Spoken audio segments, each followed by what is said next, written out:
Bismillahirrahmanirrahim. Assalamualaikum warahmatullahi wabarakatuh. Innal hamdalillah nahmaduhu wa nasta'inuhu wa nastahdihi wa na'udzu bihi min shururi anfusina wa sayyiati a'malina. May yahdihillahu fahuwal muhtadi wa may yudlil falan tajida lahu waliyyan mursyida. Asyhadu an la ilaha illallah wahdahu la syarika lah wa asyhadu anna Muhammadan abduhu wa rasuluh. Allahumma rabbana lakal hamdu kama yanbaghi li jalali wajhika wa 'azimi sultanik. Lakal hamdu bil Islam, lakal hamdu bil iman, wa lakal hamdu bil Quran. Puji beserta syukur kita persembahkan kepada Allah atas segala karunia-Nya di sore hari ini, walau cuaca mendung ya. Allah masih mudahkan kita sampai di tempat ini. Maka Allah berkahi semua upaya dan kesolehan kita. Salawat dan salam semoga tercurah pada Rasulullah Muhammad sallallahu alaihi wasallam. Beliau teladan kita dalam segala kebaikan. Semoga Allah memudahkan kita mengikuti petunjuk Rasulnya dan kelak dikumpulkan bersama beliau di dalam sorga. Amin ya rabbal alamin. Kita sudah selesaikan dua ayat tentang ghadul basar, perintah untuk menahan pandangan, baik untuk laki-laki ataupun untuk perempuan. Kita lanjutkan ke ayat 32 surat An-Nur. Ini perintah untuk menikahkan orang-orang yang masih bujangan. A'udzu billahi minasy syaithanir rajim. Bismillahirrahmanirrahim. Wa ankihul ayama minkum was-salihin min ibadikum wa imaikum in yakunu fuqara yughnihimullahu min fadlihi wallahu wasi'un alim. وليستعفف الذين لا يجدون نكاحا حتى يغنيهم الله من فضله والذين يبتغون الكتاب مما ملكت أيمانكم فكاتبوهم إن علمتم فيهم خيرا وآتوهم مما لله الذي آتاكم ولا تكرهوا فتياتكم على البغاء إن أردنا تحصنا لتبتغوا أرض الحياة الدنيا ومن يكرهن فإن الله من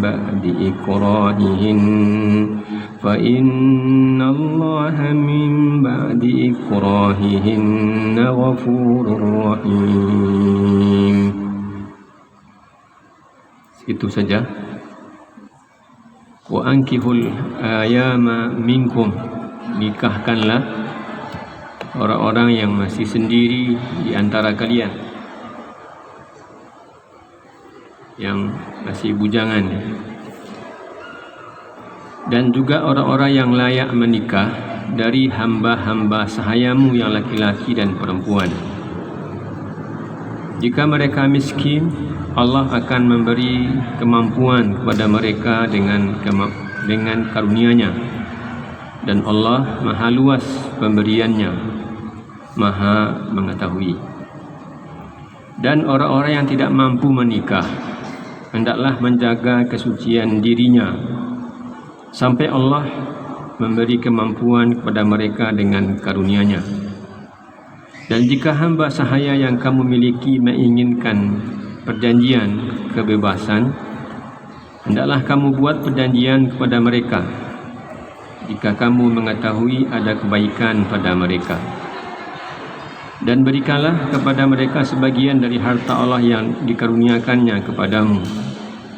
Dan janganlah kamu paksa hamba saya perempuanmu untuk melakukan pelacuran, sedang mereka sendiri menginginkan kesucian, karena kamu hendak mencari keuntungan kehidupan duniawi. Barang siapa memaksa mereka, maka sungguh Allah Maha Pengampun, Maha Penyayang kepada mereka setelah mereka dipaksa. Nah, Ibu yang mulia, ini kelanjutan dari perintah Ghadul Basar, ya. Perintah untuk menahan pandangan laki-laki ataupun perempuan, melihat lawan jenis maksudnya. Nabi berpesan kepada Ali, ya Ali, ini menantunya, la tatba'in nadraka an-nadraka, jangan kamu ikuti pandangan dengan pandangan berikutnya. Kalau sudah sekali, ya sudah, nggak usah yang kedua, ketiga dan selanjutnya. Fa inna lakal ula wa laysa laka thaniya. Yang pertama tadi itu, ya katakanlah hadiah gitu ya. Cuci mata katakanlah begitu ya, karunia. Walaysat laka thaniya, adapun yang kedua itu tidak lagi oleh-oleh, tapi sudah menjadi musibah, ya, menjadi bencana. Maka ketika Ummu Salamah dan istri Nabi yang lain, ya, melihat ada laki-laki bertamu ke rumah Nabi, laki-laki itu buta, Abdullah bin Ummi Maktum. Nabi perintahkan, pergi, jangan, ya, dekat-dekat ke sini, katakanlah begitu ya. Kata Ummu Salamah, bukankah dia laki-laki buta? Nah, kata Nabi, iya, dia buta, tapi bukankah kamu tidak buta? Artinya apa? Laki-laki mungkin tertarik pada perempuan normal, ya, dan perempuan juga sebaliknya ada ketertarikan kepada laki-laki itu normal. Maka yang diatur oleh Islam adalah bagaimana agar, ya, insting ini tidak melebihi aturan yang dibenarkan. Nah, di sini Allah meminta, wa ankihul ayama minkum, nikahkanlah, ya, bukan nikahilah, nikahkanlah orang-orang yang masih bujangan di antara kalian, atau statusnya masih single, laki ataupun perempuan, nikahkanlah. Jangan biarkan lama-lama membujang. Itu maksudnya, ya. Na'udzubillah, ya, sebulan terakhir kita seperti berada di suasana darurat penyelewengan seksual. Ya, yang punya Android itu tahu betapa parahnya kondisi. Ya, tidak jauh-jauh, ya, hampir tidak ada kota tadi saya lihat kecuali ada ayah perkosa anaknya. Bukan, ya, pacaran lalu berzina, itu sudah lumrah sepertinya. Sekarang ayah perkosa anak kandungnya, ayah perkosa anak tirinya. Wal'iyadzubillah, ada kakek, coba, kakek, paman, nanti mamaknya, ada abangnya, ada tetangganya, memperkosa cucunya, ponakannya, adiknya. La ilaha illallah. Hampir tidak ada kota. Sejak 2020 ini hampir nggak ada kota yang sepi dari pemberitaan bahwa, ya, kota itu ada laki-lakinya yang memperkosa anaknya. Anaknya, bayangkan, anaknya, dan masih kecil, coba, 7 tahun, 8 tahun, 10 tahun. La ilaha illallah, ya, la ilaha illallah. Gimana daruratnya kondisi ini, ya. Dan baru aja, ya, kita dihebohkan, ada guru di Bandung. Info yang terakhir tadi saya baca itu pesantren Syiah. Saya baca tadi itu pesantren Syiah. Di Syiah itu biasa ada aturan namanya kawin kontrak. nikah mut'ah, sebulan, 2 bulan, setahun, 2 tahun. La ilaha illallah, gimana bisa? Ya, sampai melahirkan, bukannya bahkan sudah 2 kali melahirkan. Betapa rumitnya. Dan la ilaha illallah, gimana orang tuanya kok nggak bersuara sejak dari dulu? Nah, gimana kok nggak bersuara? Pergi diantarkan, pergi menghafal, lalu pulang bawa anak, atau dijenguk ketemu sama anaknya. La ilaha illallah, betapa darurat sekali. Ya, sampai ada yang bunuh diri, ya, dipaksa, diperkosa, lalu diminta menggugurkan kandungan, diminta tanggung jawab, tidak mau, ya, depresi sampai akhirnya bunuh diri. Ini ya kalau sudah hawa nafsu. Di surah Al-Kahfi Allah katakan ayat 28, wasbir nafsaka ma'al ladina yad'una rabbahum bil ghadati wal ashi yuriduna wajha. Sabarkan dirimu bersama orang-orang yang mengingat Tuhan mereka, berdoa, menghambakan diri, beribadah kepada Tuhan mereka di waktu pagi dan di waktu petang. Lebih baik bersama mereka, walaupun yang menyembah Allah ini enggak punya apa-apa, tapi mereka punya keimanan, punya ketaatan. Wasbir nafsaka, ayat 28 surah Al-Kahfi. Sabarkan dirimu bersama orang-orang yang menyeru Tuhan mereka, berdoa, beribadah kepada Tuhan mereka di waktu pagi dan di waktu petang. Wala tuti' man aghfalna qalbahu an dzikrina. Jangan kamu ikuti orang-orang yang sudah kami lalaikan hatinya dari mengingat kami. Enggak ingat lagi sama Allah. Wattaba'a hawa. Jadi apa yang dia ikuti? Hawa nafsunya. Ya, jadi apa itu? Di mana manusianya itu? Ya, mungkin kambing pun tidak melakukan itu pada anaknya. Ya, mungkin sapi pun tidak. Ini manusia. Mana sisi kemanusiaannya lagi itu? Ya. Makanya Aisyah mengatakan, ya kalau laki-laki dan tentu juga mungkin perempuan, ya, tertarik pada sosok orang lain, temu di pasar, temu di jalan, temu di kantor, ya, ada yang menarik, sosok yang menarik, pergi ke rumah, pulang. Karena sejatinya apa yang ada pada orang yang kamu lihat itu semuanya ada di rumah. Makanya LDR itu berat, ya. Ibu kan ada yang LDR. Nggak tahu ibu LDR itu cerita anak muda.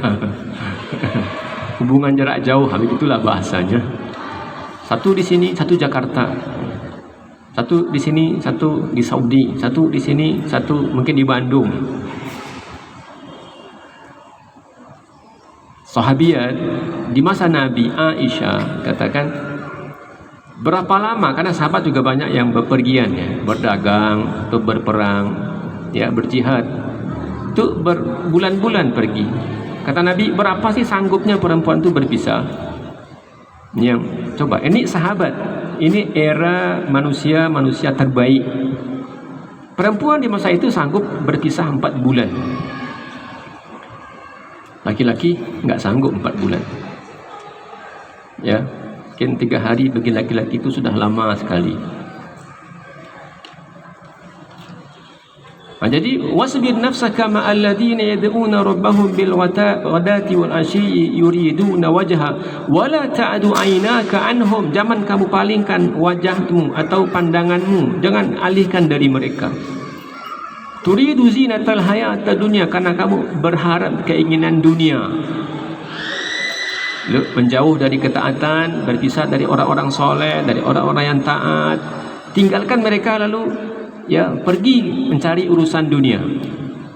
Jangan begitu, kata Allah. Wala tuti' man aghfalna qalbahu an dzikrina, dan jangan pula kamu ikuti orang yang sudah kami lalaikan hati yang dari mengingat Allah. Enggak tak ada kamus Allah dalam hidupnya lagi. Enggak ada takut pada Allah, enggak ada.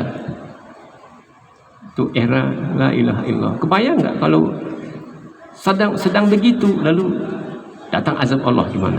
Dia perkosa cucunya, dia perkosa anaknya, tiba-tiba jadi kaku aja gitu ya, jadi patung aja, nggak ada takutnya itu. Waliyadzubillah, ini darurat ya, darurat penyelewengan yang ya dulu jauh-jauh, sekarang tidak jauh-jauh ya. Kalau hanya ya berzina, mungkin RT atau lurah tu nggak ada yang steril dari orang berzina sekarang.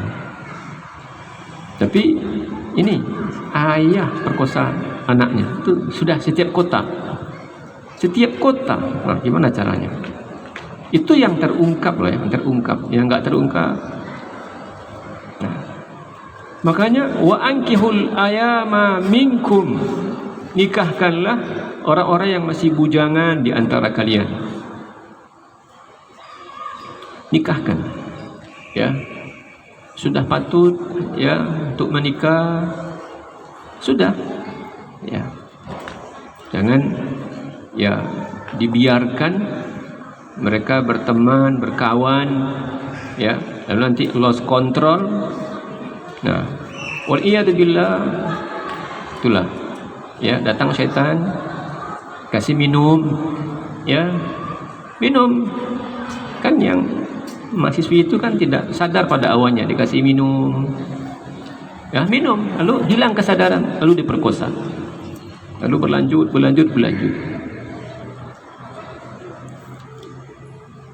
Tidak kebayang gimana caranya, gimana menceritakan itu dengan rasa muak gitu lah. Baca media, la ilaha illallah, gimana kau bisa begini? Ayah coba, kakek coba, ha? Kata orang kakek itu lebih sayang dibandingkan dengan ayah pada anaknya. Ya, ibu juga tahu begitu kan ya? Mana lebih sayang kita jadi ibu lalu sama anak kita, atau setelah jadi nenek lalu ini cucu kita. Lagi anak, ya, orang tua gampang sentil, ya, jewer, ya. Tapi coba kalau cucu tahu ibunya marah sama cucu kita balik marah sama ibunya, sama anak kita. Tentu kakek juga begitu kan ya. Kalau ada ayah marah sama anaknya, kan anak dia, tapi kakeknya pasti nggak nyaman. Mana sih marah-marah gitu. Nah ini coba kakeknya, la ilaha illallah, perkosa cucunya. Gimana menceritakannya itu gimana? Tutup muka, tapi terjadi. Nah ini Allah bicarakan tentang inilah obatnya, ini obatnya. Yang begitu-begitu tuh ini obatnya ada. Apa obatnya ini? Menikah.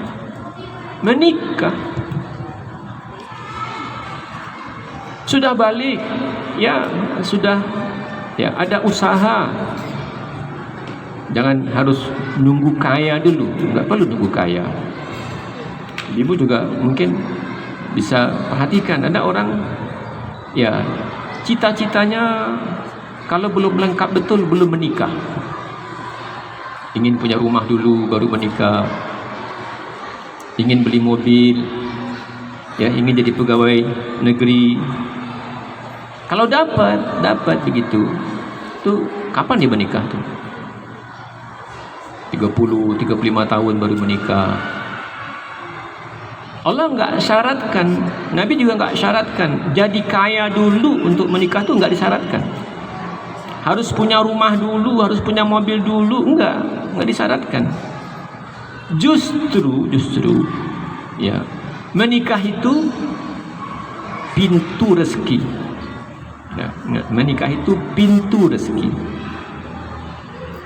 Coba saya juga merasa, ibu barangkali juga punya pengalaman.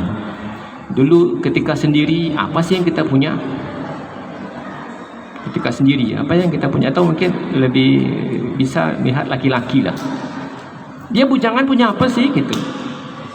Kerja, iya, punya gaji, iya, punya apa? Apa yang dia punya? Rumah juga enggak, mobil juga enggak. Paling dapat gaji, ya cukup juga lah sebulan. Ya, alhamdulillah cukup. Makanya Allah katakan, wa ankihul ayama minkum wassalihin min ibadikum wa imaikum. Nikahkanlah laki-laki dan perempuan yang masih single di antara kalian, yang bujang atau yang gadis, nikahkan. Begitupun orang-orang baik di antara hamba-hamba laki-laki dan hamba-hamba sahaya perempuan, budak-budak laki-laki dan budak-budak perempuan. Masya Allah, ilatnya itu luar biasa. Kenapa sih? Kenapa? Kata Allah. Dan ini menjadi penghalang banyak orang untuk menikah. Penghalang. Apa itu? Orang merasa kurang, merasa nggak mampu, ya, merasa tidak siap. Nah, itu yang repot, rasa itu. Kalau dia siap, kalau dia ya punya tanggung jawab, gitu ya, tanggung jawab.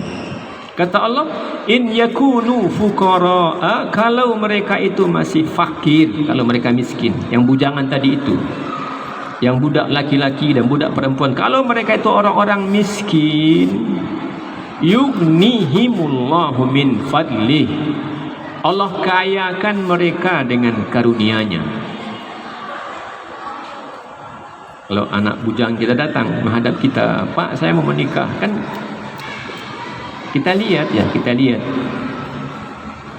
kan biasanya ada kecemasan ya, ibu bapaknya cemas, nanti kamu kasih makan apa itu anak orang, kayak gitu kan. Lihat saja kalau dia serius, sungguh-sungguh, ya, bukti sungguh-sungguhnya dia, ya, tidak sering di rumah, atau kita tahu dia punya pekerjaan, apapun pekerjaannya yang halal, apapun pekerjaan yang halal, apapun, ya, maaf, mungkin ya jadi petani, ya mungkin dia beternak, mungkin dia ya berkolam ikan, tapi nampak kesungguhannya. Nampak kesungguhan, walaupun jangankan mobil, motor aja belum punya, gitu lah ya. Jangankan rumah, ya paling dia sanggup mungkin kontrak rumah, ya 1-2 kamar. Tapi ada kegigihan, ada kesungguhan. Jadi kesiapannya, kesungguhannya itu jauh lebih penting dibandingkan dengan kekayaannya. Karena Allah katakan, in yakunu fuqara yughnihumullahu min fadli. Kalau mereka fakir, Allah kayakan dengan karunia-Nya. Dan agama ini membantu, dan Nabi melalui sunnah-sunnah itu memudahkan banyak urusan. Ibu, makan kita 1 piring sendiri itu habis juga, dan kadang-kadang nambah jadi 2 piring. Kalau dulu sendiri ya, dulu ketika bujangan kan makan, ya. Tapi Nabi katakan, bagaimana caranya agar porsi yang satu, kan tidak selalu orang ketika menikah langsung ya punya kekayaan, enggak begitu. Guru saya di Jakarta itu bilang, ya, ketika awal menikah itu karena ya mahasiswi, saya termasuk menikah ketika masih kuliah. Ya, tinggal di Jakarta, gimana cara tinggal di Jakarta tuh kalau nggak menikah? Coba bayang nggak? Ya, pergi ke sana naik bis, bergelantungan, sini siapa, menikah. Ya, ya ngajarlah apa yang bisa diajar. Ya, ada katakanlah sedikit beasiswa lalu ngajar. Ya, tidak mungkin saya bisa hidup di Jakarta. Ya, tidak bisa. Tidak mungkin saya hidup di Jakarta. Ya, menikah langsung istri hamil. Nah. Istri langsung hamil. Ya, anak lahir istri berhenti bekerja. Nanti saya masih kuliah, istri berhenti bekerja. Mana cara? Tinggal di Jakarta. Ya, Allah tuh maha kaya. Allah maha kaya. Ya, kata guru tuh, ya kalau awal-awal menikah konsep hidupnya itu makan apa ya, karena kadang dapat pagi untuk makan siang. Pagi kerja dulu untuk makan siang, atau siang kerja dulu untuk makan malam, atau hari ini kerja dulu untuk makan besok. Itu sudah luar biasa tuh, ya, ngajar privat, ngajar apa, terima duitnya, besok beli apa. Itu awal-awal menikah. Itu juga kan orang di kampung kan awal menikah ya kan, beruntunglah kalau dia sudah punya toko, beruntunglah kalau dia sudah PNS gitu ya. Kalau baru tamat kuliah lalu kemudian pokoknya apa aja deh, apalagi kalau ya guru kontrak atau guru honor gitu ya. Jadi awal-awal berumah tangga itu kata dia, ya awal rumah tangga itu kita ya hari ini makan apa, karena belum ada di kantong, belum ada di kantong. Alhamdulillah mulai ya Allah bukakan rezekinya ya, tambah sekian tahun ya alhamdulillah, kalau dia bekerja sudah mulailah lebih nyaman. Mikirnya beda, kita mau makan di mana. Kalau tadi makan apa, sekarang di mana makan. Ya, orang-orang sekarang kan, ya kita ke sini. Orang dulu mana tahu malam mingguan di sini, mana malam minggu. Ya, semuanya malam Senin aja tiap malam Senin selalu, nggak ada malam minggu. Anak sekarang, coba anak ibu yang masih SMA atau yang kuliah ya, kalau nggak keluar dalam seminggu kalau nggak pergi keluar, nggak tahu kalau di Solo, di Padang tuh begitu. Kalau nggak keluar, walaupun dia sudah kuliah begini ya, kalau nggak keluar dah sekali dalam seminggu, itu rasanya ada yang suntuk. Sekarang malah ya tugas-tugas kuliah di mana dibuat, di kafe. Jadi lebih baik hidupnya, pikirannya kita makan di mana. Makan di mana? Ini restoran ini. Lebih nyaman lagi, alhamdulillah rezeki semakin terbuka ya. Itu nanti milih makan bagaimana, mau pakai meja atau mau lesehan atau di ruang VIP, itu kenyamanannya. Dan Nabi katakan alaihi salatu wassalam, asal sudah ada semangat, memang serius, bersungguh-sungguh, ini yang paling penting, tanggung jawab ya. Tapi kalau pulang sekolah atau di rumah saja hanya pegang ini selalu pegang ini selalu, atau jangan kasih nikah. Ini aja pekerjaannya, kemana dia mau menikah tuh, gini aja, tidak ada tanggung jawab itu. Tapi dia sana mungkin berbengkel, sana mungkin dia beternak, sana mungkin dia bertani, ada tanggung jawabnya. Nabi katakan, kata beliau ya, ta'amul wahidi yakfi lithnain. Ibu yang tadi makan sepiring itu kalau ibu makan berdua cukup.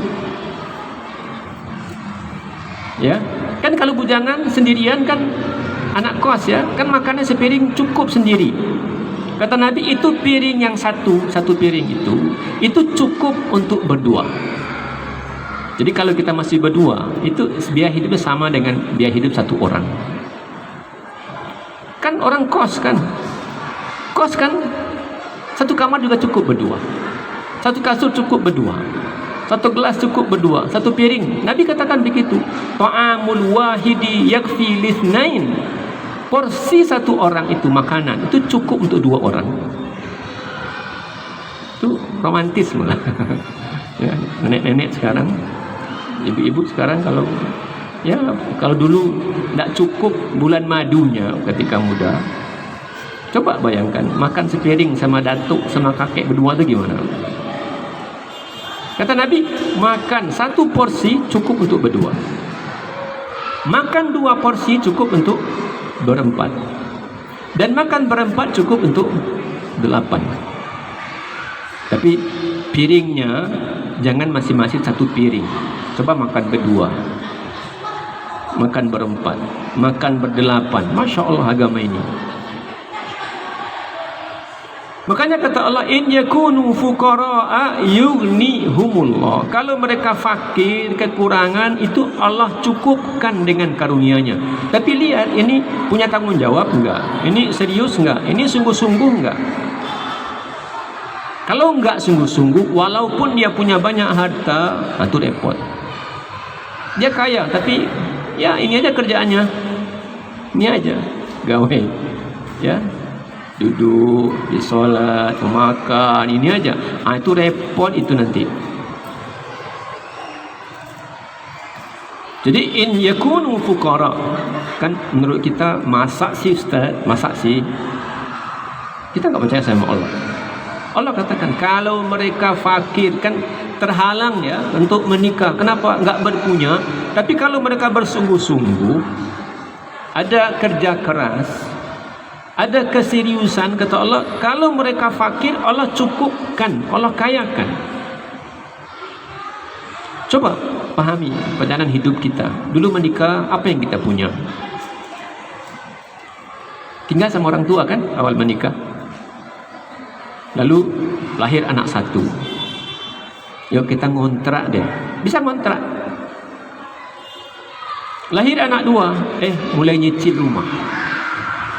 Lahir anak tiga, tambah lagi beli kendaraan. Lahir lagi anak keempat.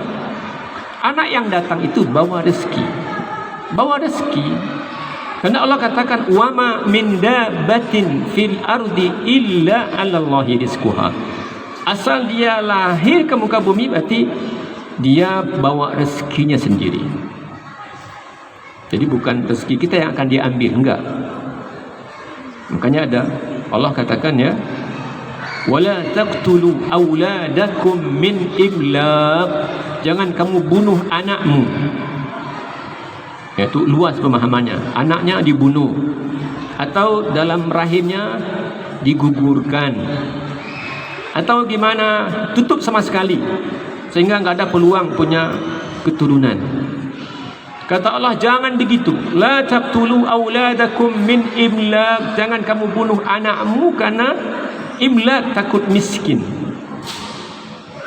Kata Allah dua alasannya di ayat yang berbeda. Dia dua. Pertama perintahnya, larangan jangan kamu bunuh anakmu. Alasannya itu ada dua. Nahnu narzuqukum. Kami yang beri kamu rezeki. Kamu dulu, kamu yang membunuh itu. Kami yang beri kamu rezeki dan mereka. Jadi ada orang, kalau anaknya banyak, dia merasa rezekinya akan diambil oleh anaknya. Yang kedua, jangan kamu bunuh anakmu. Nahnu narzuquhum. Kami yang beri mereka rezeki dan kamu. Karena ada orang tua atau calon orang tua, dia rasa-rasanya nggak sanggup ngasih makan anaknya. Jadi ada yang dominan adalah, ya kalau dia lahir nanti jatah saya berkurang. Ya kalau dia lahir nanti jajan saya ya diambil dia. Nanti saya nggak bisa bla bla bla. Kenapa diambil dia? Ada orang yang langsung, ya saya nggak sanggup. Kenapa? Saya nggak sanggup. Jangankan untuk saya, dia gimana saya kasih makan dia? Itu dua alasannya, bolak-balik sama Allah. Ada yang kami kasih makan rezeki dan anak-anakmu, dan juga mereka kami kasih rezeki dan juga kamu. La taqtulu auladakum min imlaq. Dia datang bawa rezekinya, dia bukan ngambil rezeki kita. Dia bukan ngambil rezeki kita. Makanya kalau ada orang, coba lihat, ada orang bujangan saja, apakah nasib lebih baik dibandingkan dengan orang yang sudah menikah? Saya nggak nampak dia nggak menikah. Kenapa? Ya dia pengen rumahnya luas, dia pengen punya kendaraan, dia pengen punya banyak aset. Itu dia membujang saja? Enggak juga. Apa ketika anaknya jadi 3, jadi 4, jadi 5, dia akan melarat? Enggak juga. Nah, ini ya kadang-kadang ada doktrin dulu 2 anak saja cukup. 2 anak saja cukup. Berapa dikasih Allah? Ya, berapa dikasih Allah? Boleh diatur, tapi jangan di stop. Ya. Ada orang stop, di stop malah dapat. Ada orang buka, orang minta, nggak dapat. Ya. Saya pengen kalau anaknya sampai 7, 8, 9, 10. Oh, kasih cuma 3. Dikasih Allah cuma 3. Maunya banyak, tapi Allah kasih 3. Ada orang nggak mau, ditutup ya, langsung dapat. Dan setelah dapat nggak berhenti. Dia datang dengan rezekinya sendiri. Ingat, dia datang dengan rezekinya sendiri. Wa ankihul ayama minkum was-salihin min ibadikum wa imaikum, nikahkanlah ya orang-orang yang masih bujangan. Tapi lihat kan, kita paham ya, ini anak sudah dewasa, sudah matang, sudah bertanggung jawab. Ini yang paling penting, sisi tanggung jawabnya. Ya, kalau dia minta rokok, minta rokok, gimana kamu mau nikah? Ya, rokoknya sudah jelas bahaya, minta lagi sama orang tua, gimana? Tapi dia penuhi kebutuhan dia sendiri. Dia mungkin belum berbagi sama orang tua, tapi ketika dia sudah mau berupaya untuk penuhi kebutuhan diri sendiri, berarti dia dewasa. Dia mungkin ya punya kesiapan untuk menikah. Jangan sampai tunggu kamu belum punya rumah, kamu belum punya mobil, enggak itu. Ya, jangan itu. Karena ujung-ujung nanti enggak punya rumah juga, enggak punya mobil juga. Kawannya sudah punya semua, dia enggak punya. Wal yasta'fifil ladina la yajiduna nikaha. Adapun orang yang tidak sanggup, belum punya kesiapan, ya, untuk menikah, maka perlu menjaga sikap iffah, jaga diri, ya, kesucian diri. Maryam, ya, Nabi sebut sebagai salah seorang sayyidatu ahli jannah, perempuan ya penghuni sorga. Sangat hati-hati dengan auratnya, sangat hati-hati, ya. Dimana ketika Jibril datang, ya, datang Jibril langsung, ya, a'udzu birrahmani minka in kunta taqiyya. Kalau kamu bertakwa kepada Allah, pergilah, jangan dekat situ. In kunta taqiyya, a'udzu birrahmani minka in kunta taqiyya. Saya sudah datang untuk beri kabar gembira kepadamu. Beri kabar gembira. Anna yakunu li walad wa lam yamsasni bashar. Bagaimana bisa aku punya keturunan padahal aku tidak disentuh oleh laki-laki? Bagaimana bisa? Qala kadzalika qala rabbuki huwa alayya hayyin. Ya begitu kata Tuhanmu. Tuhanmu katakan begitu. Kalau dia sudah mau kan cukup dengan kun fayakun. Terus berupaya menjaga dirinya, kesucian dirinya, iffahnya. Ya, sebenarnya kita pernah bicara tentang Fatimah, anaknya Rasulullah. Ya, disebut sebagai batul. Batul itu artinya orang yang tingkat pengkhususan waktu beribadahnya kepada Allah sangat banyak, ahli ibadah. Ya, dia berpesan bagaimana dia menjaga kesucian dirinya, auratnya. Orang yang memandikan ketika dia akan meninggal itu dia pesankan. Enggak boleh semua orang mandikan, enggak, jangan. Ya. Karena Asma binti Jahash yang mandikan sama Ali berdua aja. Padahal ini anak Nabi. Dan dimandikan di malam hari agar jangan tahu orang tentang badannya. Fatimah, kalau orang umumkan telah meninggal, ya, anak Rasulullah, pasti enggak muat itu Masjid Nabawi itu. Yang ketika ada yang memandikan pasti akan berdesak-desakan. Dia enggak, jangan. Dia enggak pengen badannya ini, auratnya dilihat oleh orang lain. Asma binti Jahash sama Ali, itu saja. Dan dimakamkan di malam hari. Dimandikan di malam hari, dimakamkan di malam hari, dan dialah orang pertama yang jasadnya itu ditutup. Dulu orang belum pernah kayak keranda itu ya, keranda. Dulu nggak ada begitu-begitu.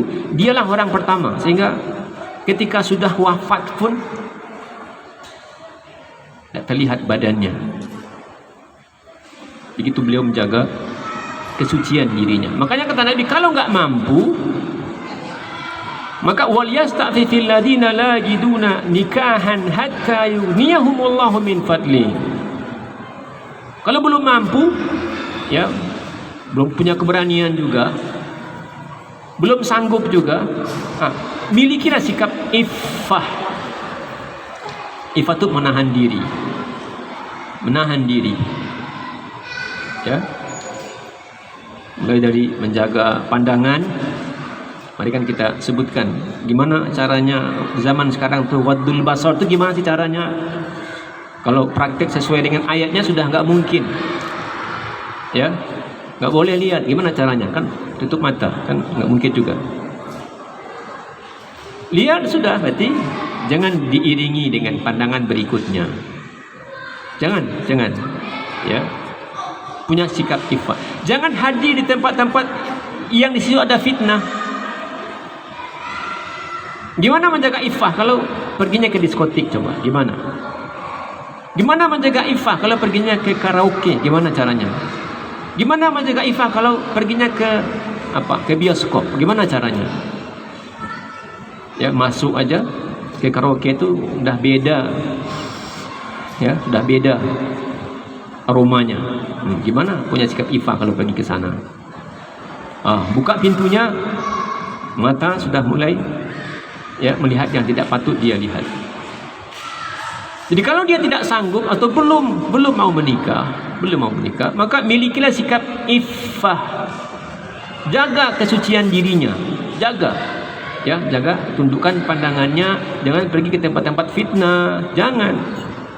Ya, apalagi kalau sendiri-sendiri, jangan. Nah, jadi kalau sudah mampu, kita lihat ya, mampu. Tidak perlu juga kita nunggu menantu itu datang ke rumah kita kalau dia nyetir sendiri. Ya, jangan pula begitu. Kalau dapat, alhamdulillah. Tapi kalau enggak dapat, jangan pula jadi syarat. Ya, masih belum punya mobil, datang ke tempat kita masih naik motor. Alhamdulillah. Karena mustahil ya kita ingin dapat calon menantu pintar, kaya, soleh, apalagi hafal Quran pula, baik hati pula, suka menolong pula. Itu kan repot nyarinya, repot kan. Jadi saya candain tuh ada anak-anak pengen dicarikan jodoh begitu. Ustaz, tolonglah carikan. Antum kriterianya gimana? Yang pertama solihah, yang kedua cantik, yang ketiga kaya, yang keempat kalau bisa darah biru, yang kelima ya punya keturunan baik-baik. Jadi bukan 1-2 anaknya, kalau bisa anaknya itu banyak, pintar masak yang keenam, yang ketujuh santun sama suami dan keluarganya. La ilaha illallah. Kalau begitu untuk saya aja lah. Kalau ada yang begitu ya, bolehlah buka pendaftaran. Kalau ada yang begitu, karena Allah Subhanahu wa Ta'ala sudah membagi-bagi kepada kita. Allah bagi-bagi gimana? Allah tidaklah memberi seseorang 1, 2, 3 nikmat kecuali ada nikmat yang diambil dari dia. Coba lihat.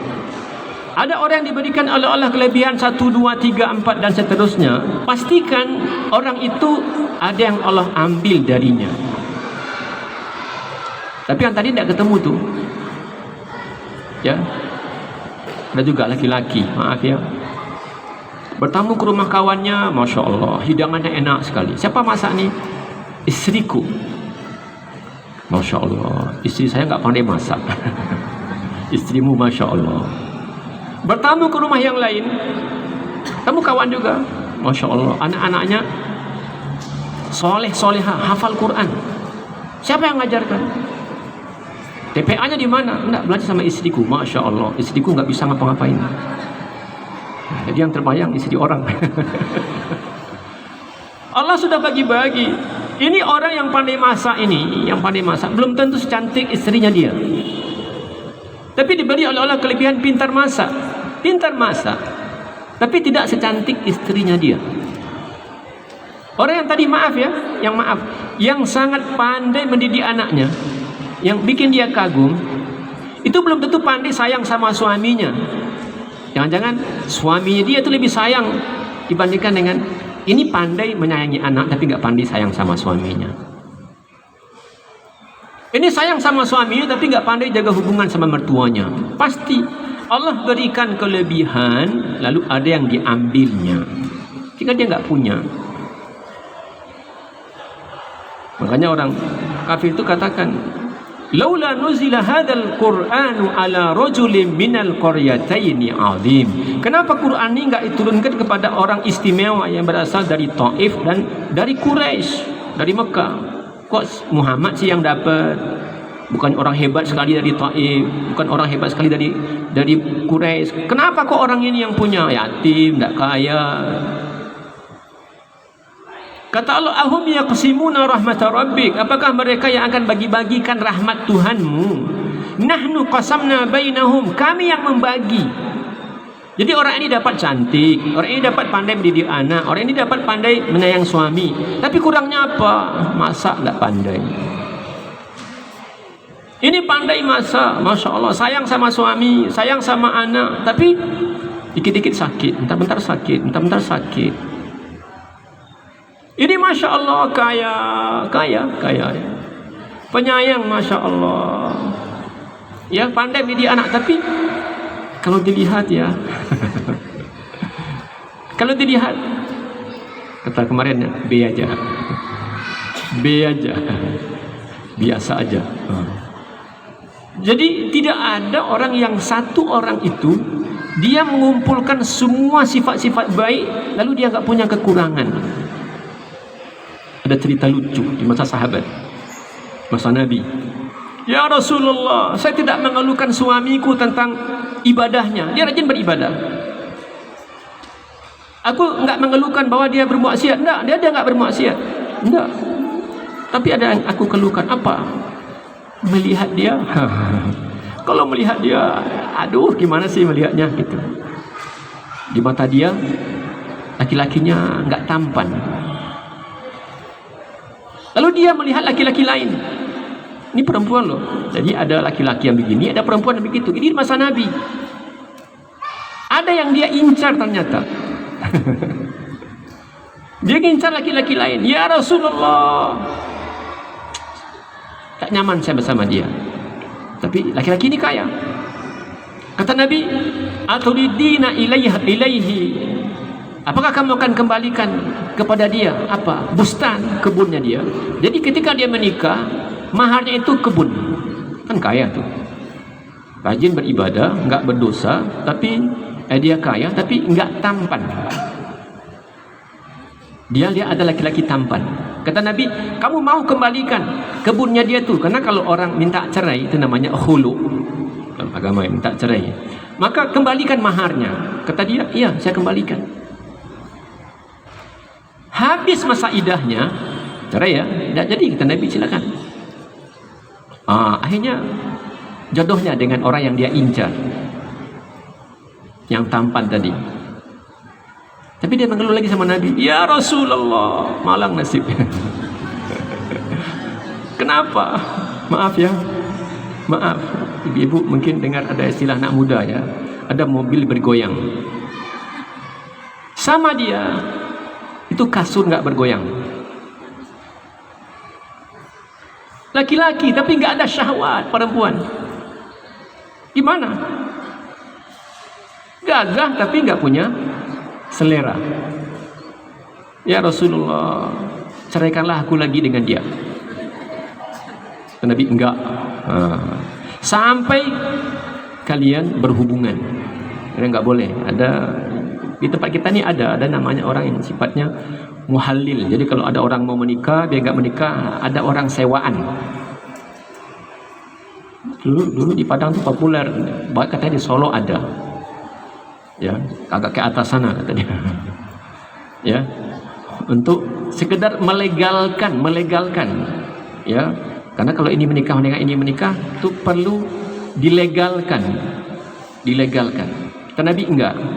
Kan repot ya. Ini tadi dia suaminya enggak ganteng, ya, tapi alhamdulillah kebutuhan terpenuhi.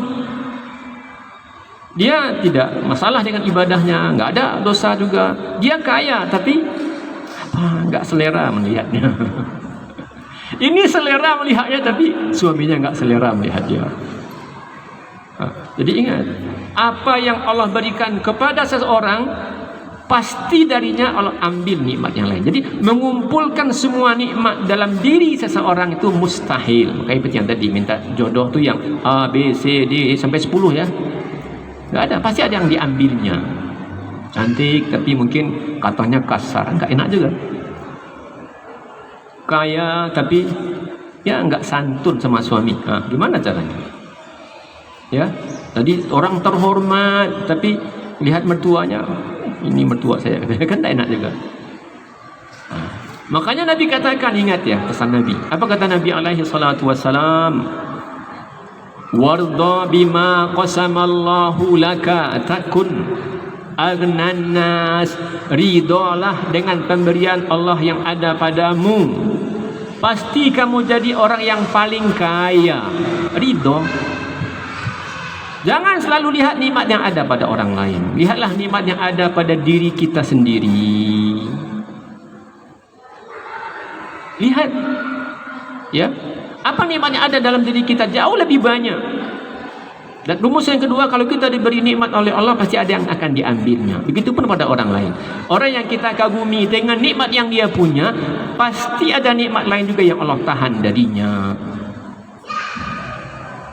Makanya warda, ridha, rela menerima jatah dari Allah. Kurang carilah, mau tambah-tambahlah gitu ya. Mau dapat lebih layak, carilah lebih baik ya. Tapi kalau sudah dapat, nikmati yang ada. Jangan yang lekat sama orang lain, itu yang kita fikirkan. Makanya kata Nabi, wala ta'du aynaka anhum. Dapat ada nikmat dalam diri kita, tapi yang terlihat adalah nikmat yang sama orang lain. Makanya kemarin kita sebutkan cerita tentang Ibu Abu Kilabah ya, yang dia buta, tangannya putus, tapi dia masih katakan alhamdulillahilladzi faddalani ala katsirin mimman khalaqa tafdila. Segala puji bagi Allah yang telah mengistimewakanku dibanding ciptaan Allah yang lain. Ada orang lewat di tenda itu, dia dengar, lalu dia intip, la ilaha illallah. Fulan, apa yang membuat anda masih bisa mengucapkan alhamdulillah alladzi faddalani ala katsirin mimman khalaqa tafdila. Segala puji bagi Allah yang telah mengistimewakanku dibandingkan banyak ciptaan Allah lain. Kamu itu buta. Buta. Tangannya itu putus tangannya. Tadi sinilah, duduk. Kamu tahu saya punya telinga? Ya. Saya bisa mendengar dengan telinga ini. Azan saya dengar, Quran saya dengar. Kamu tahu nggak ada orang nggak pandai mendengar, nggak bisa dengar? Oh ya. Berapa? Banyak? Oh banyak. Alhamdulillah. Dia nggak khawatirkan tentang mata yang dia nggak bisa lihat, tapi yang dia banggakan apa? Telinganya. Dia bisa dengar, orang lain tidak bisa mendengar. Tuli. Alhamdulillah. Saya masih bisa bicara, masih ada lidah saya nih, masih bisa bicara.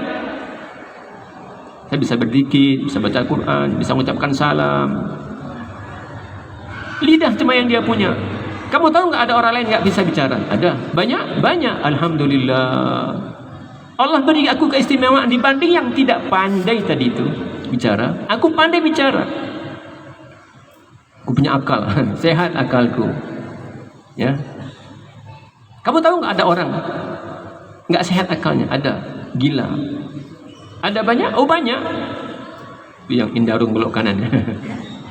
Kalau tahu betapa berharganya akal kita, sekali-sekali pergi ke sana. Ya, ada yang manjat dinding, ada yang ya mukul tembok, sudah dikasih pakaian dibukanya, ya gigit jari, gigit tangan. Aku sehat. Kata dia, alhamdulillahilladzi faddalani ala katsirin mimman khalaqa tafdila. Segala puji bagi Allah yang telah beri aku keistimewaan, punya akal dibanding banyak orang nggak punya akal. Itu cuma kekayaannya, coba, itu cuma kekayaannya.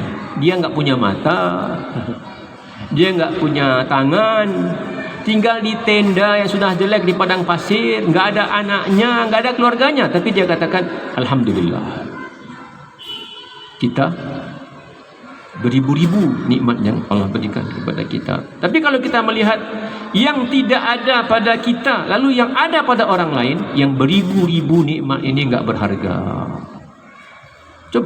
Coba yang kita punya yang orang nggak punya.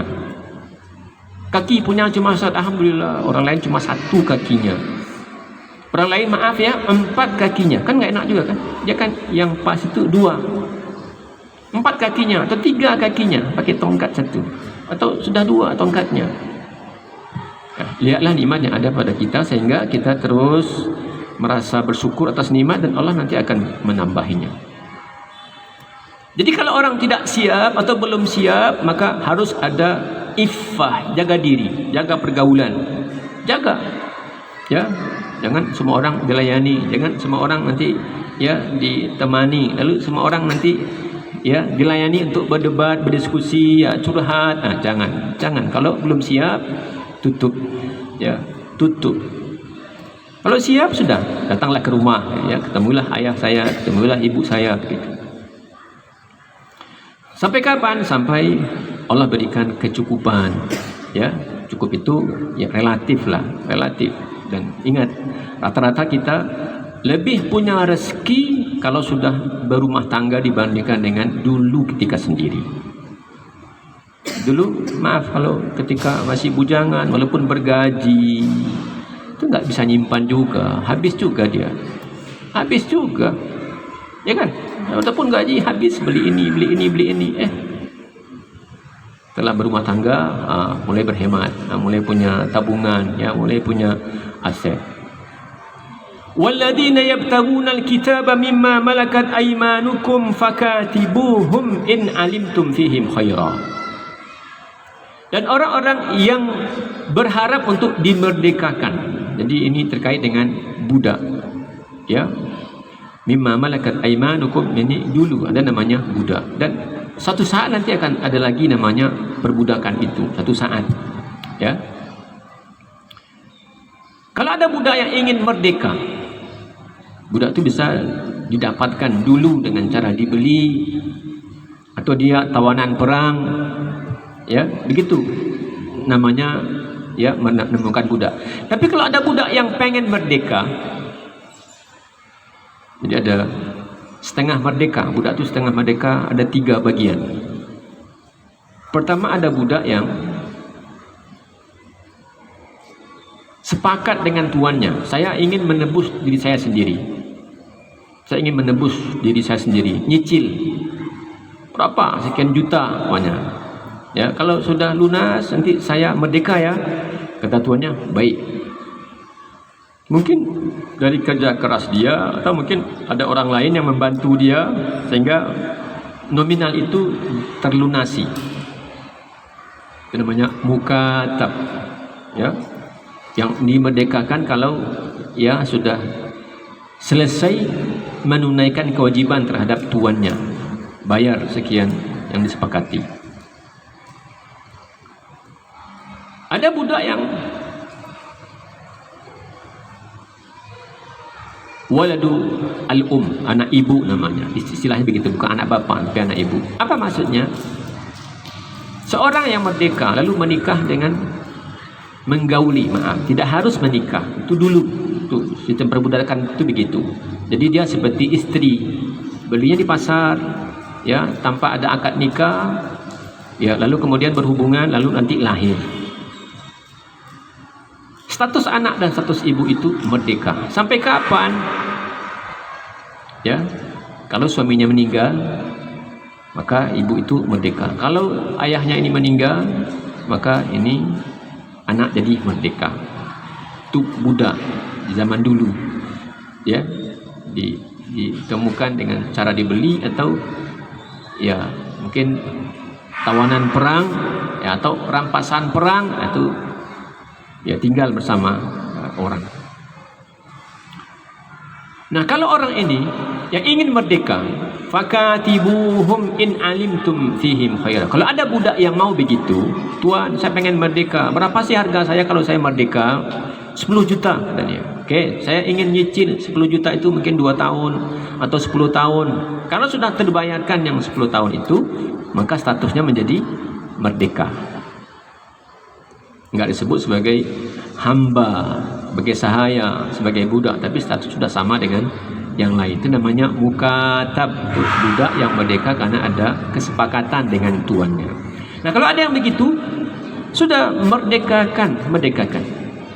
In alimtum fihim khaira. Kalau kamu melihat dalam diri dia itu ada kebaikan, mungkin dia bisa bekerja, budak ini ya bisa bekerja, ya, atau punya akal yang baik, yang normal cara berfikirnya, lebih maju cara berfikirnya, maka merdekakanlah. Wa atuhum mimma lillahi alladhi atakum, dan berilah mereka budak-budak yang sudah dimerdekakan ini dari harta Allah yang diberikannya kepadamu. Jadi bersedekahlah kepada dia, berinfaklah kepada dia, bahkan kalau perlu berzakatlah kepada dia untuk modal hidup dia berikutnya. Dia sudah merdeka, dan atau dari uang yang dia bayarkan tadi, jangan semuanya diambil. Dia sudah menebus dirinya ngansur, nyicil ya selama 10 tahun 20 juta umpamanya. Sebagian itu kata ulama berikanlah kepada budak yang tadi sudah memerdekakan dirinya dengan cara membayar. Ini cara ya bagaimana di antara jalan yang Allah berikan kepada kita umat Islam ini untuk memerdekakan budak. Budak itu tidak datang dalam agama kita. Dia sudah ada jauh sebelum Islam ini ada. Belum lahir Islam dibawa oleh Nabi ini, sudah ada juga perbudakan sebelumnya. Tapi Islam ingin meminimalisir perbudakan dengan berbagai cara, termasuk diantara dengan cara mukatab. Dia ingin menebus diri dia sendiri. Nanti ada lagi menjadi kafarat. Ya, kalau ada orang bersumpah lalu melanggar sumpah, ini kafaratnya. Ini kafaratnya. Ini terkait dengan hamba-hamba sahaya yang laki-laki yang kalau ingin merdeka, dia bayar, maka kalau sudah lunas maka dimerdekakan. Yang kedua terkait dengan kalau dia perempuan. Wala tukrihu fatayatikum 'alal bigha. Jangan kalian paksa, wahai para tuan pemilik budak perempuan. Apa yang tidak boleh? Memaksa mereka untuk menjadi pelacur. Ini turun pada Abdullah bin Ubay bin Salul, tokoh munafik. Dia punya budak, ya. Budak ini, dan ini ada juga zaman sekarang. Iyadzubillah, ya. Dia minta budaknya itu menjadi pelacur, lalu nanti dia yang ambil upahnya. Zaman sekarang kan juga ada kalau begitu. Itu yang apa? Ini bosnya, ini apa istilahnya itu? Ya, punya banyak anak binaan itu ya. Ada orang nanti tinggal order ke dia, dia dapat. Itu sudah lama ternyata. Ini Abdullah bin Ubay bin Salul, dia punya budak. Kalau ada tamu datang ke rumahnya, dia suruh budak perempuan itu ya tidur sama dia, sama tamunya. Ya. Lalu nanti si tamu ngasih uang, ngasih tips gitu ya. Itu yang diharapkan. Nah, budak ini kemudian pernah mengeluh sama Nabi, datang sama Abu Bakar, dipaksa tapi dia nggak mau. Lalu Abu Bakar datang sama Nabi, kata Nabi, tahan dia, jangan kasihkan budak ini ke Abdullah bin Ubay bin Salul. Dia nggak mau, ya. Dia sudah beriman budak ini, tapi dipaksa berzina.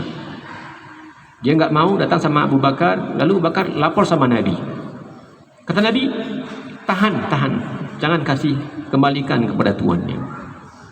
Sehingga malah Abdullah bin Ubay bin Salul marah dia. Siapa yang mau membantu saya? Kok berani-beraninya dia menahan budak-budak saya? Kan dulu budak itu menjadi normal milik orang per orang. Kenapa kok budak saya, berarti harta saya kok diambil gitu ya. Turunlah ayat ini, wala tukrihu fatayatikum alal bigha. Jangan kalian paksa perempuan-perempuan, budak-budak perempuan kalian untuk menjadi pelacur in aradna tahassuna, kalau mereka ingin menyucikan dirinya.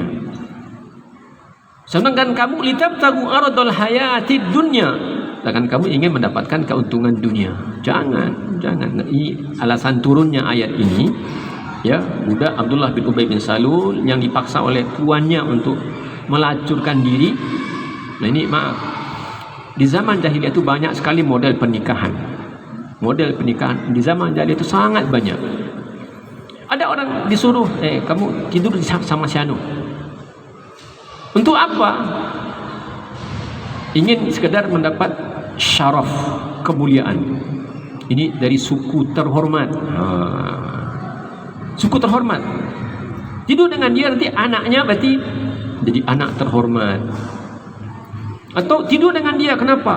Itu orangnya tampan, sehingga ketika dia lahir nanti ada anak yang tampan. Ya, bahasa orang kita ya apa? Merubah keturunan apa istilahnya?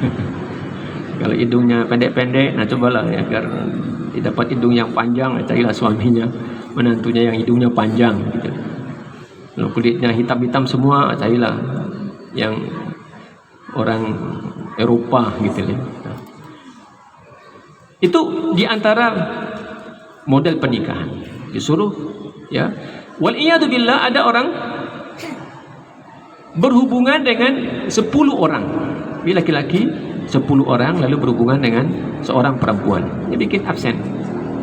Ya, daftar hadir. Dan ketika nanti lahir, si perempuan tinggal menentukan siapa yang dia pengenkan jadi suaminya, dan dia gak bisa menolak. Mungkin kalau ya dia orang cinta dunia, ya, dilihatlah siapa yang paling kaya. Kalau orang pengennya yang tadi ya, ingin dapat keturunan yang tampan, dilihat siapa yang paling tampan. Dia nggak bisa menolak. Atau nanti diundi, ya.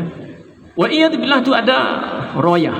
Jadi ada perempuan di masa subur, wa iyadzubillah, di masa jahiliyah itu dia tancapkan bendera di rumahnya. Dia orang lihat dari jauh. Kalau ada bendera yang ditancapkan di rumah itu, artinya si tuan rumah boleh didatangi oleh siapa saja. Tinggal nanti dia tunjuk, kan tanggal hari itu jam sekian kamu datang ke sini kan. Nah, ini sudah lahir anaknya, ini anakmu, dan ini kamulah bapaknya. Kamu berarti menjadi suaminya. Kata Allah, wala tukrihu fatayatikum alal bigha. Jangan kalian paksa ya budak-budak perempuan kalian untuk jadi pelacur jika mereka ingin kesucian. Mereka nggak mau begitu. Hanya karena kamu ingin mendapatkan manfaat dunia. Ya, datang orang Quraisy, oh sudah ya, tidur ya sama si anu. Nanti ketika lahir anaknya, dia minta tebusan. Ini anakmu lahir, mana uangnya? Dan dia dapat keturunan dari anak orang Quraisy. Waman yukrihunna, siapa yang memaksa mereka, perempuan yang terpaksa, hamba-hamba yang terpaksa ini. Fa innallaha min ba'di ikrahihinna, sesungguhnya Allah setelah mereka dipaksa, hamba-hamba perempuan ini dipaksa, Ghafurur Rahim, Allah Maha Pengampun, Maha Penyayang. Siapa maksud yang diampuni, siapa yang maksudnya yang disayangi oleh Allah? Orang yang dipaksa, bukan orang yang memaksa. Jangan tidak ada yang salah paham, karena ujungnya siapa yang memaksa, ya sesungguhnya Allah setelah mereka dipaksa, Allah Maha Pengampun, Maha Penyayang. Siapa yang diampuni oleh Allah? Yang dipaksa. Pada kalau ya rufi'al aqlam an ummati, kata Rasul, ya hukum itu diangkat dari umatku karena beberapa hal. Yang tertidur sampai dia bangun, sudah sholat mestinya, tapi dia tertidur sehingga lewat waktu sholat, enggak dihukum karena dia tertidur. Nah, kalau dia ingat, ya baru ketika sudah lewat waktu lalu dia sholat, pada saat dia teringat, atau ketika dia sudah bangun. Jadi ketika seorang tertidur, ketika seseorang lupa, Dah salat belum ya? Oh, tadi ke sana, sampai di sini, oh belum. Fal yusalliha idza dzakaraha, maka salatlah ketika dia ingat. Tadi lupa, sekarang ingat. Atau ketika ada orang yang dipaksa. Kayak ada sahabat, ya, dipaksa. Qul hubbal Ammar bin Yasir, ya, radhiyallahu anhuma. Ayahnya dibunuh, ibunya dibunuh. Enggak tahan. Ya. Dia kemudian katakan, beda dengan sikapnya Bilal. Bilal enggak bergeming. Ya, ahad. Tapi Ammar bin Yasir, kata dia, hubbal. Harusnya menyebut Allahu ahad, tapi kata dia hubbal. Lalu datang sama Nabi, tak sanggup menatap wajahnya Nabi. Ya Rasulullah, aku sudah murtad. Gimana? Ya, aku tidak tega melihat ayahku disiksa, ibuku disiksa. Aku gak tahan. Lalu aku sebutlah Tuhannya dia, Tuhannya mereka, Tuhannya Abu Jahal. Wa kaifa tajidu qalbak? Nah, dalam keadaan seperti apa hatimu saat itu? Apakah hati kamu juga rela Tuhan itu diganti? Tidak. Qalbi mutmainnun bil iman. Hatiku tetap mengatakan aku ini beriman, Tuhanku adalah Allah. Hanya illa man ukriha wa qalbuhu mutmainnun bil iman. Orang yang dipaksa tidak ada hukumnya. Hatta ketika dia murtad secara lisan.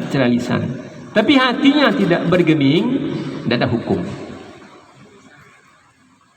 Tidak ada hukum. Makanya seorang yang tertidur tidak ada hukum. Kadang tertidur ya nggak tahu apa yang diomongin. Tidur kan nggak tahu apa yang diomongin. Ini salah, ini benar, ini ya. Lupa. Dipaksa. Nah, makanya fa innallaha min ba'di ikrahihinna ghafurur rahim. Sungguhnya Allah setelah mereka dipaksa, Allah itu Maha Pengampun dan Allah Maha Penyayang. Untuk siapa? Yang dipaksa. Karena orang yang dipaksa atau orang yang lupa atau orang yang tertidur tidak ada hukum bagi mereka. Jadi barangkali itu ya Ibu yang mulia. Mudah-mudahan Allah terus tambahi ilmu kita, tambahi iman kita, dan tingkatkan amal soleh kita, dan Allah lipat gandakan pahala kebaikannya. Allahu a'lam wa alam bisawab. Assalamualaikum warahmatullahi wabarakatuh.